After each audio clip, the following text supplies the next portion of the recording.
Hello my dear friends, you're in the Military Summary channel, and today we will discuss the situation in the world and in Ukraine on the 9th of January of 2025. Today we have a lots of very interesting updates, so let's start. So today is the 9th of January, and today Zelensky came with a visit to the base of Rammstein that is located in the western part of Germany. We have a video how Zelensky arrived on the territory of Rammstein air base and said that I'm doing everything to ensure that the war ends in 2025 with dignity for Ukraine and Europe. This is a very important meeting for Ukraine. Basically, this is the last meeting for Zelensky and for Biden administration. After this Rammstein meeting, if there are going to be Rammstein meetings ever in the future, they're going to be under the control and in the area of responsibilities of the Trump's administration. Some sources are saying that there are going to be no more Rammstein meetings with the participation of the United States side. So let's wait and see what is going to be next. But as for this Rammstein meeting, Zelensky once again was promised to receive everything he wants. Poland, for example, promised him to send additional tanks with the purpose to stabilize the situation along the line of combat contact. As for the current situation on the ground, the Russians continue their offensive operation in the Sudzha direction, and today we got a lot of very interesting details and updates. First, let's talk about the village of Berdyan. This is the only settlement that most likely the Ukrainians managed to take some streets and some part under control. Today the Russian government news sources reported about the situation in this area. The Russians published the entire video that show us the current situation and the current status of the village. In this video we can see how the Russians, different soldiers, officers were describing the situation on the ground on the territory of Berdyan. As you can see, there are lots of episodes, lots of geolocations, but telling the truth, the Russians were moving just in the eastern part of the settlement. For example, in the final part of the video we can see two blocks building, and we can see the Russian flag, and this episode took place exactly in this point. So as for the end of the 9th of January, we still haven't received even a single confirmation that the Russians managed to restore control over the Zarechna street. Maybe this street is under complete Russian control, but the complete absence of any videos from this side of Berdyan tell us that most likely it's still unsafe to be there for journalists and for media. Maybe there are Russian soldiers, but as for the end of the 9th of December, it's more safe to stay in this along the central street and as close as possible to Novosotnitsky. If this information is correct, then most likely the Ukrainians still control the tree lines in front of the settlement. Anyway, let's wait and see what is going to be next. Now let's discuss about the northwestern direction of the Sudzha direction, and according to information we have, according to the sources from the 47th Mechanized Brigade of the Armored Forces of Ukraine, the Russians launched the biggest offensive operation since the beginning of Ukrainian Kursk offensive operation. Lots of vehicles, hundreds of soldiers, tens of vehicles, artillery, aviation, everything was attacking the Ukrainian forces in this area. There were very heavy clashes. The Ukrainians brought additional forces, reinforcements and reserves with the purpose to stabilize the situation. The Russians obviously were suffering losses, and as for the end of the 9th of January, we don't know for sure whether the Russians managed to improve their positions or not. I'm talking about the villages, not about the fields. We have changes on the map, as you can see. The video was very long, it's up to 2 minutes and 20 seconds, and during this video we managed to geolocate at least 3 episodes. The Ukrainians were FPV droning the Russians in this point, while the Russians were landing infantry. The Russians were moving in the direction of Viktorovka along the main road, and they were FPV droned in this part, and the entire video was beginning in this point. So based on this video we have adjusted the map by adding additional territories under complete Russian control between the village of Leonidovo, Viktorovka and Nikoisky, and that's it. So we don't know for sure whether the Russians managed to answer Malaya, Lokny and so on. But despite the fact that we don't know whether the Russians managed to break through the Ukrainian defense belt or not, we know for sure several things, that there are very heavy clashes right now, and this information was confirmed by pro-Russian resources. Also, according to different pro-Ukrainian sources. As a result of clashes, the Russians managed to take under control several villages. First of all, the Russians established complete control over the settlement of Alexandria. The Russians managed to take under control the village of Nikolaevka, and the Russians established partial control over the settlement of Stara Sorochina and Nova Sorochina. We don't know for sure what is happening with the village of Orlovka and Pogribki, but I believe that both villages were caught in Cauldron by the Russians. Ukrainians currently don't have any possibilities to evacuate their forces from this area in the direction of Mala Loknya. The battle for Mala Loknya is going to be very difficult, very hard for the Russians, not because the Ukrainians will try to hold their lines as long as possible until the inauguration of Donald Trump, but also don't forget that there is a former prison, and this is the perfect base that Ukrainians can use to hold their positions and to keep personnel with the purpose to stabilize the situation. The Russians will not count losses. They need to take under control the territories to the railways. If the territory around the village of Mala Loknya falls, then the Russians will be able to answer the operational space, and they will face no barriers to move further in the direction of the next three settlements like Sverdlikova, Lebedevka and Kazachya Loknya. Now let's discuss the situation in the southern part, but before we start today, we got another very important statement, an interesting statement made by Zelensky on the Rammstein base. He said that the Kursk operation is one of the greatest victories of the entire war. So very interesting statement. You know that if you ask my opinion, I don't agree with Zelensky because during this operation, the Kursk offensive operation, the Ukrainians suffered significant problems in the Pokrovsk, in the Toretsk, in the Chasiv Yar direction, which we will discuss in the next minutes. Now let's discuss the situation in the southern part. If you remember, during the previous several days, the Russian sources talk a lot that as a result of offensive operation, the Russian armed forces managed to establish complete control over the village of Makhnovka. Different mappers, we got different mappers update, we got these updates from pro-Russian sources, from pro-Ukrainian sources, from neutral sources that the village was captured. The Russian sources published, the Ukrainian sources published several videos of how the Russians were attacking the Ukrainian positions, of how the Ukrainians were repelling those Russian attacks. In this video, for example, we can see the presence of the Russian soldiers along the Tsirkova street. So everything was telling us that the Russians were about to capture this territory or were already captured this territory. But the problem is that most likely those reports about control over the village of Makhnovka were just speculations and nothing more, maybe wishful thinking, because today we got a lot of videos from Ukrainian and from Russian side that the settlement, that the northern part and the central part of the village of Makhnovka are under complete and strong control of the armed forces of Ukraine.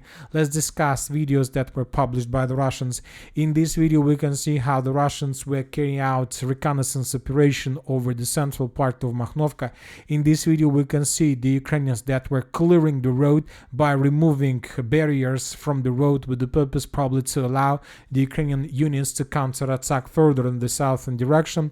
We see how Ukrainian soldiers were moving further in the southern direction without facing any problems and any resistance from the Russian side. If we go back to map, the beginning of the video took place exactly in this area. As you can see, there is injections of roads, and this is the same place in the video. So we see the Ukrainians began moving exactly in this point. The Ukrainians were moving in the southern direction along the street of Gagarina. Somewhere here in this part, the Ukrainians began clearing the road from different barriers with the purpose to allow their vehicles to move further in the southern direction. This is exactly the moment I'm talking about. And then the Ukrainians continued moving further in the southern direction. Based on this video, we have adjusted the map, and later we got another video, and this video took place, let's say, on the territory that was under Russian control, and maybe this territory is under Russian control, because in this video we can see two positions and very short distance between the Russian positions and the Ukrainian positions, and we can see armored vehicle of the armored forces of Ukraine in the bottom of this video. And as you can see, the Ukrainians in this video were trying to evacuated probably wounded soldiers, and after this evacuation the Ukrainians abandoned their positions. So most likely the Ukrainians still control the village of Makhnovka, or maybe they counterattacked and forced the Russians to fall back. As for now, it's unclear what exactly was happening on the territory of the settlement. The Russians most likely will continue their offensive operation, but the picture is not so let's say colorful as we got in descriptions yesterday and the day before yesterday. Now let's move further and let's discuss the situation in the north in Kupiansk direction. From this area we got very important video. In this video we can see how the Russians began another artillery preparation, how the Russians were bombing and attacking the Ukrainian positions to the north of the settlement of Dvorichna. I'll remind you that for the previous months the Russians managed to improve their position significantly on the Ukrainian side of the village of the river Voskol. The Russians managed to take under control the forest of Varnyanske, the forest of Parnyanske. The Russians managed to cut the road R79. Furthermore, according to different sources, the Russians managed to take under control the settlement of Dvorichna itself. So this is a very powerful and strong positions of the armed forces of Ukraine. And today we start receiving how the Russians began bombing and attacking the Ukrainian positions to the southwest of Petrivka. All these things tell us that maybe the Russians have another plan to create another foothold on the Ukrainian side of the river Voskol, and they're planning to attack in this direction with the purpose to take under control the settlement of Kamyanka, the village of Krasne Pershe, with the purpose to create another foothold in this area, with the purpose then to attack deep inside of the Ukrainian defense positions and to attack in the direction of the village of the city of Volchansk. So lots of different options, lots of different things that we might see in this area in the very near future. The Ukrainians continue their counterattacks in the central Kupiansk direction with the purpose to stabilize the situation and not to allow the Russians to attack the village of Boguslavka and the town of Barova. And most likely the Ukrainians managed to stop and to slow down the Russians, because for third or the second or the third day in a row we haven't been receiving anything from this area about additional Russian progress on the ground. So now the Russians are trying to repel Ukrainian attacks from the north, and as soon as the Russians are able to do this, they will continue moving further in the southern direction. Now let's move to the Liman direction, or it says former southern Kupiansk direction. During the previous 24 hours, the Russians managed to improve their position significantly to the west of Makiivka. I'll remind you that for the previous week, the Russians managed to improve their position significantly on the Ukrainian side of the river of Zherebets by taking under control the village of Ivanovka. Yesterday we got lots of statements that the Russians managed to break through the Ukrainian defense and to reach as close as possible to the village of Kolodizy. If this information is correct, we still haven't received anything that can confirm this, then the Russians managed to build a very powerful positions on the Ukrainian side of the river. And starting off today, we got a lot of updates how the Russians managed to break through the Ukrainian defense belt to the west of the settlement of Makiivka and to take under control additional forest belts and tree lines in the direction of the settlement of Grekovka. This information was provided us by pro-Ukrainian sources. In this video we can see how the Ukrainians were FPV droning and attacking with drones the edge Ukrainian Russian positions on this side of the river of Zherebets. So we see that in the river of Zherebets the Russians are trying to do the same thing as they're trying to make in the northern part of the Kupiansk direction. Two footholds on the Ukrainian side of the river Voskol, and here we can see the same story. Two footholds, two bridgeheads on the Ukrainian side of the river of Zherebets. As for the Sivers direction, during the previous 24 hours we haven't received anything. After the Russians managed to take under control the highest point in this area, the elevation of Bila Gora, we haven't received anything. Most likely the Russians are trying to dig in deeper, and most likely the Ukrainians right now are trying to counterattack with the purpose to force the Russians to fall back. Obviously there are very heavy clashes, because if the Ukrainians are not able to force the Russians to fall back further back in the direction of Zolotarevka, then we can start counting days before the settlement of Verkhnekamenska is going to fall.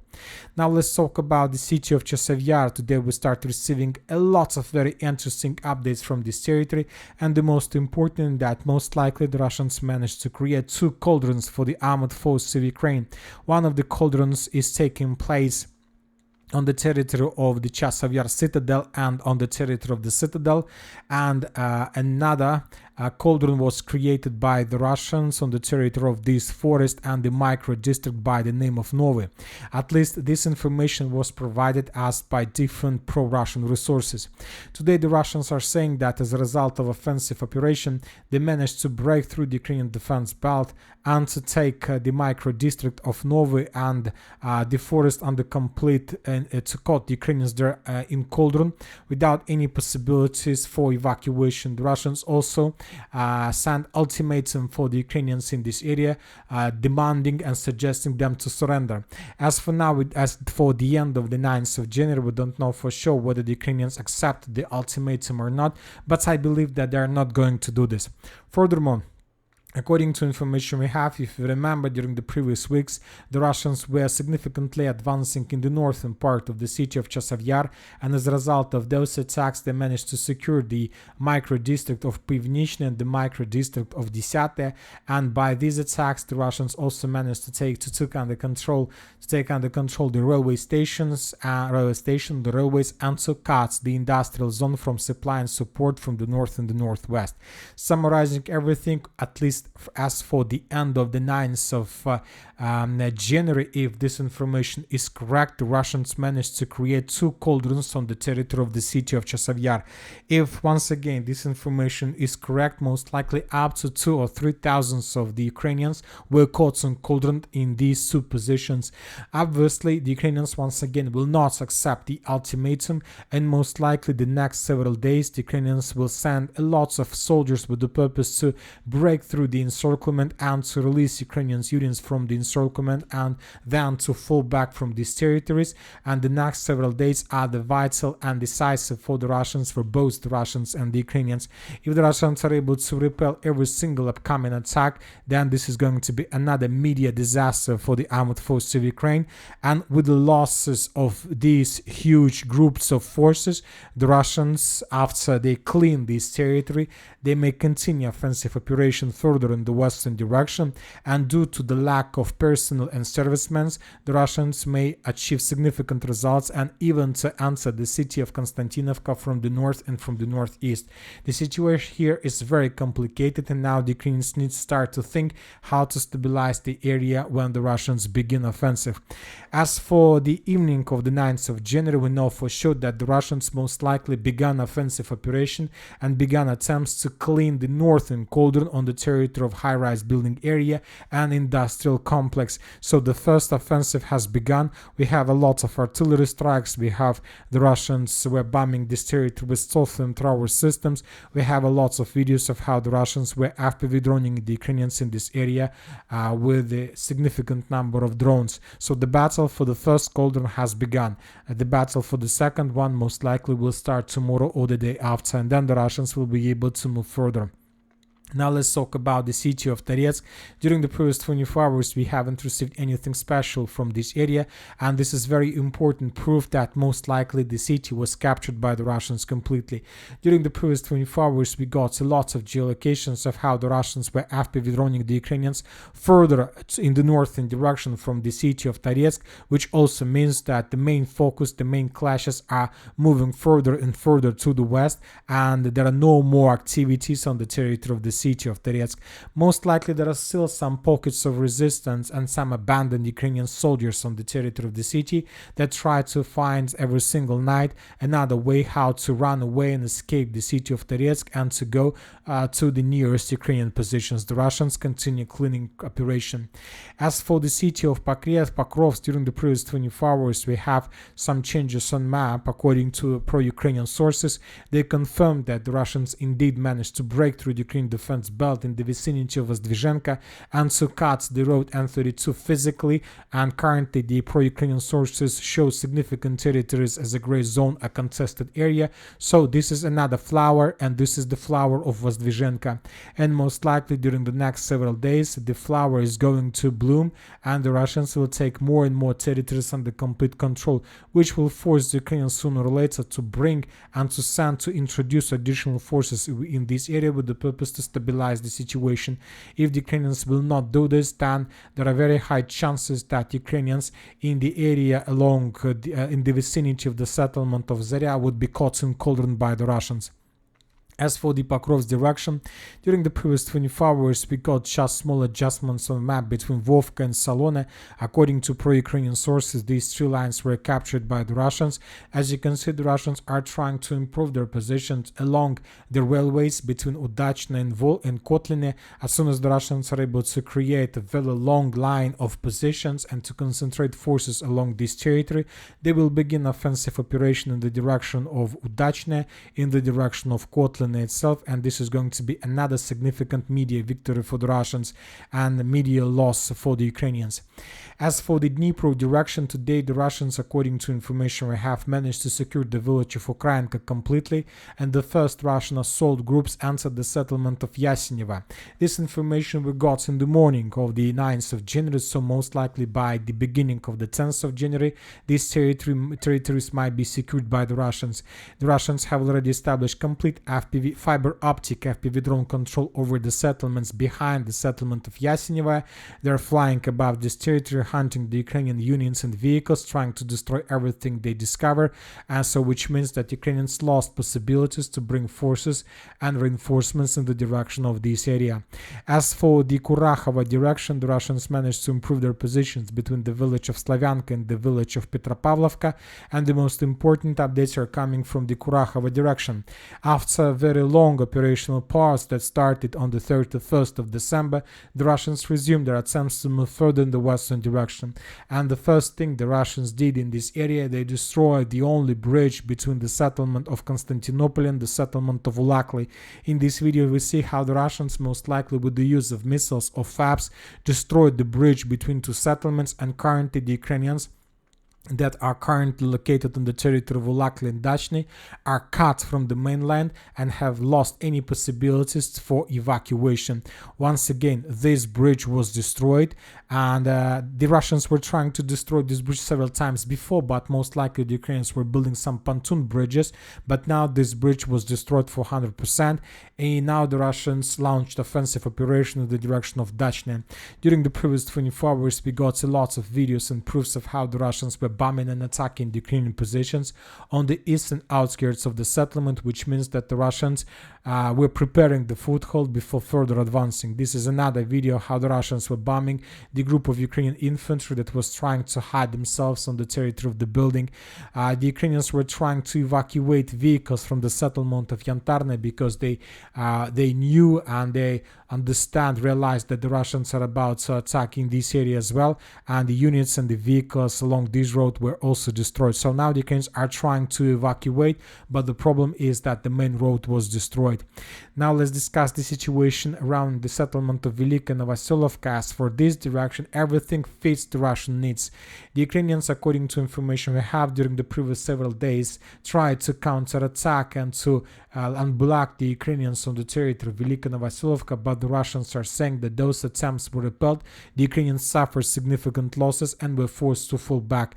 The city, the village, the town of Velika Novoselovka remains caught in Cauldron, and when the Russians managed to repel Ukrainian attacks, and while the Ukrainians are regrouping, the Russians decided to improve their positions on the flanks, and according to information we have now, the Russians are planning to take under control a complex network of the fortifications between the settlement of Novokamar and the village of Razdolne. In this video, we can see how the Russians began FPV droning the Ukrainian positions in the fields. So we expect that after the Ukrainians' attempts to counterattacks were repelled, the Russians will begin advancing in this area with the purpose to improve the positions on the flank, and maybe then to move further in the direction of Dnipro. Dniprorechnya. Maybe from this perspective, the Russians will try to advance and to cross the river of Mokre Yale. So something tells me that the Russians are not planning to assault the village of Velika Novoselovka, the town of Velika Novoselovka. Most likely the Russians will try to improve their positions further and to cut more territories in Cauldron. So let's wait and see what is going to be next, but as I see, the Russians have all chances to do this. As for the Zaporozhye direction, for the first time since the beginning probably of September, the Russians attacked the city of Orekhov with FAB. Not just the city of Orekhov, but the entire Zaporozhye direction was bombed heavily with the use of Russian FABs. In this video we can see 2 FABs arrived in the central part of the city. Most likely the Russians destroyed another temporary deployment point of the armored force of Ukraine. 2 heavy explosions. Once again, we haven't been receiving videos with FAB from the Orekhov direction for a very long period of time. Another important video is coming from the city of Zaporozhye. Today the Russians also bombed the city of Zaporozhye with FABs. In this video we can see how civilians maybe were moving home or were moving to their jobs, and 2 FABs arrived in this area. Later this video was geolocated. The Russians were bombing and attacking the industrial complex Motor Sich that Ukrainians are using to repair vehicles, tanks, equipment and so on. The most interesting is that the Russians was attacking this territory during the daylight when people was moving on their job or going out from the job. Anyway, this is very dangerous attacks that was conducted by the Russians. There will be significant losses from the regular civilians, and the Ukrainians are saying that there were losses among civilians. After these FABs attacks on the territory of Zaporozhye and Orekhov, the Ukrainians tried to attack the Crimea and the Crimean Bridge. So there was a missile threat declared in the Zaporozhye and Kherson regions. Movement across the Crimean Bridge was restricted, but later the movement was restored. Most likely the Russians either managed to bring down Ukrainian missiles or they were attacking something else. So nothing special happened, but I believe that we should expect some acts of revenge from the Ukrainian side. And obviously before the beginning of the Trump's inauguration, we are going to see more and more videos and more attempts from the Ukrainian side to make some disaster. And that's it for the short video. Military Summary channel reminds to condemn any violence in the world. Thank you for watching. Subscribe to my channel, put your likes, join my Patreon, and have a good day. Bye bye.